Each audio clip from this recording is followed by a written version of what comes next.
Hello, welcome to our next workflow tutorial of QUICKSURFACE 2026. In this tutorial I'll go through the problem which is for variable pitch. Before I begin, just to say a few words, this part is not a real, I modeled, then I 3D printed in a normal 3D printer, and then I scanned it. For this reason the accuracy is not the best, but in the reality you may get a much better quality. Also, my scanning skills are not greatest, but this is good for the practice. This file is available for you to download from the description of this video, so feel free to use it and follow my steps. As you can see here, this is really simple part, but I'd like to focus today on how we can handle the variable change of this helix defined here. So let's begin. First of all, it's not aligned. I'm going to use our extract primitives. We'll use this segmentation tool. I can play with this to get this segmented well. Press here to get the cylinder. Using Control key, we'll pick even more segments like this one, and then I can make a fit cylinder. Let's explore the quality. It's not 0.1. I can probably work with the 50 microns here to see the deviation, and you can see it's quite good. Now I can just create and stay this cylinder that I need for the alignment, and I try to get the bottom plane. Once I fit this, you can see it's pretty good, less than 50 microns, which is great. And as I go through different features here, let me speak and cover other topics, such as, for example, auto constraint. If I select the auto constraint, this means that the software automatically will fit the plane which is absolutely perpendicular to this cylinder, but then you can see the deviation is different. So this is really important when you do your modeling, so it's good for you to know this option as well. I will turn this off for now, so I get nice and clean green area here. I will just create this plane, and because it's rotational part, I don't really need a third direction. We'll leave it as it is. Now I'm going to align this object using the coordinate system. You have primary, secondary, and tertiary feature, and this is important, and I'll explain why. In this case, for me, the most important is the cylinder, the axis, so that's why I will pick the cylinder. If you remember, the way we define the plane is not perpendicular to the cylinder, so when I pick the plane, it will just slide down and place the origin at the intersection point. This is how it works, the alignment. You can learn from other tutorials about this. Now I can just press apply, and I get my object aligned. Go close. As we discussed, I'll leave for you to model the bottom part, and now I'll just go through and model this top piece. I will just pick the cylinder. Holding the control, you can just hold the control and you see it snaps to the original mesh, and then I can check the deviation. Here it's pretty good, so I'm really happy with this. But the topic today is more about what and how we can model this cutting path here. I'll just slide the cylinder inside. So you may know that we have a function which is called unroll, and this is what I'm going to use today. I'm going to select scan data, unroll command. It's available into the scan data menu. So what it does, it asks you to pick a cylinder as a reference, and it shows you how this shape will be unrolled. In this case, again, what is our goal? To define this spiral profile here that later we can do a sweep, and it starts here. I'll just drag my section plane. This defines how it will be unrolled, and I can press preview. You can see from the top view, because when you unroll, it actually places in XY orientation. This will be my unrolled mesh. So how it works, it starts, this profile starts here, then it continues on this profile, and so on and so on. Now it's the time to introduce what we implemented in our latest version. I'd like to say big thanks to Guido Holtz from Germany, who gave us this idea, and I would like to thank him for this simple tool that will make our life much easier. So what we introduced is what is called instances. What it means that if I just use 2 instances, it will just duplicate the mesh along the x-axis, but it will use exactly the circumference of the radius, which means that the distance from here to here is exactly the same of what is the circumference of the cylinder. So what we see here is that it's duplicated, and now it actually replicates this curve. In this case, you can play, let's put 6. What's going to happen is that now in this output I get the whole profile here nice and controllable. So I don't need to create a multiple different curves. And let's see how we'll implement this. The software creates one sketch, which just for reference gives you where it ends. You don't need this in this case. I will hide now the cylinder, and in a traditional way I'm trying to recreate only this curve here. Let's see how we can do this. I'll go to this section. We'll slide it a little bit down so I can get the profile, and all I'm interested in is this profile. We'll create this.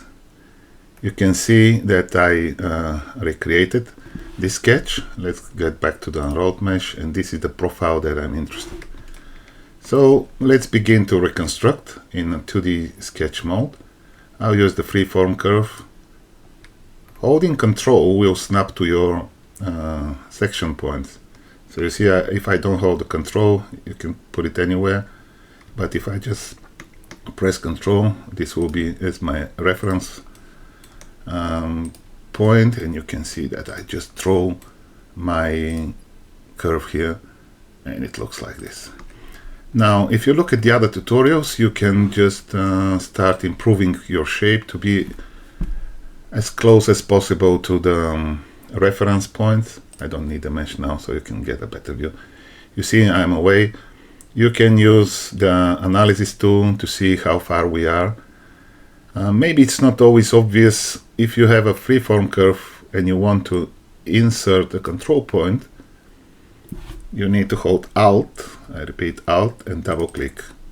This will allow you to insert this point here, and so on. The other option is that you can turn the control point so you have better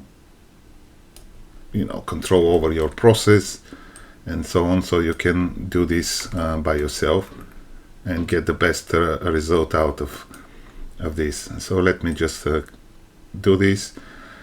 For the purposes of demonstration, I'll leave this to you, so you can just improve and make this as close as possible. This is really important later on when you do the sweep.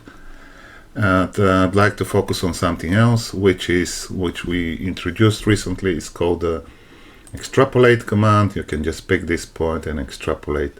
I just need this to be much bigger so I can use it for sweep path. So I press OK. This is my profile. Again, it's not the most accurate. I just did it manually because I'd like to show you the process. Let's see how this works at the next steps. I'm going to show you the roll frame, which is saved. I will right click on my sketch and say roll the sketch back. Now you have what is called fit tolerance.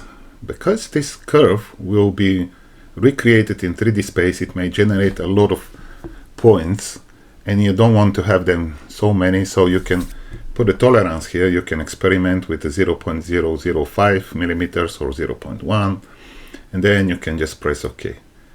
As you can see, this was rolled back into the 3D world. and it goes exactly where I need it to be. So this is the step where before we, oops, sorry, this is the road sketch.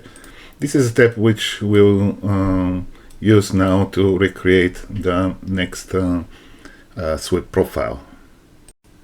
Now we are about to move to the next step to complete our project, and going to 2D sketch, in this case for Revolved surface. If you don't know what this is, it means that you can just drag your section plane and it will rotate around the axis. In this case it's the z-axis. I'm trying to get now just a single profile that describes the best my cutting tool, and this is what I like. You can experiment with this as well, and we'll create the sketch. You can see that this is my profile, and now I'm going to reconstruct. Going to use extract primitives. Instant fit is on, and I am in the fit line mode. I can just click here. It's green because my comparison option is on, and green here. Go back. Let's turn off the analysis. Here I can press Auto Join, that it will analyze and intersect the curves. We'll make this bigger, and we'll close the profile by creating another line that makes it vertical. Auto Join. Now here it's another trick, whether you want to round this shape here before the sweep, or you want to leave it sharp and then apply fillet. You can also experiment with this. For the purposes of demonstration, I will make the auto filleting by holding Control and paint over the corner. It will find the radius for me automatically and do the same on the other side. I can press OK now. We are ready to move to the next step, which is creating a sweep profile. Going to sweep, surfacing sweep, and it asks me to pick the profile. Note here we have something which is called select edge chain. What this is, that if it's turned off, I can just pick only one line, but in this case I want to use the whole sketch profile, so I select edge chain option on and click on this. Now I need to pick the guide curve, and as you can see, it failed. What happened is that the software, the sweep command, is very sensitive about how the twisting and stuff is going on, and in some cases like this one, it cannot create the sweep. Why? Because we need to show a normal constraint, a direction, how this profile needs to spin around while following the curve. So there are cases like this one that you may need to use this option. In this case, I'm going to select and pick the normal constraint, which is the direction. And then this will recreate the correct sweep. The last thing I need to do is make sure that this is a solid, because now it's open. Press on it to have it as a solid body. Here is my profile now, and the next step would be to show the cylinder. If you remember, pre-select the cylinder, go to the cut command, and then from this solid I click on the sweep so I can cut. As you can see, this is my result here. You remember I created this profile with a fillet, so it's ready, but if you want, you can make it sharp and then you can recreate. Now I'm leaving the rest of the project to you. You can just recreate this with a revolved sketch, and then you can create a Boolean operation to achieve this. Let's compare. I told you it's just a plastic part that has been printed, but I'm quite happy with the results, and this is what you get from my work. It's important how you recreate this profile, how accurate you'll be able to achieve this shape here also. But that was all from my today's presentation. I hope you like it, And if you have any comments, contact us. Thank you for watching.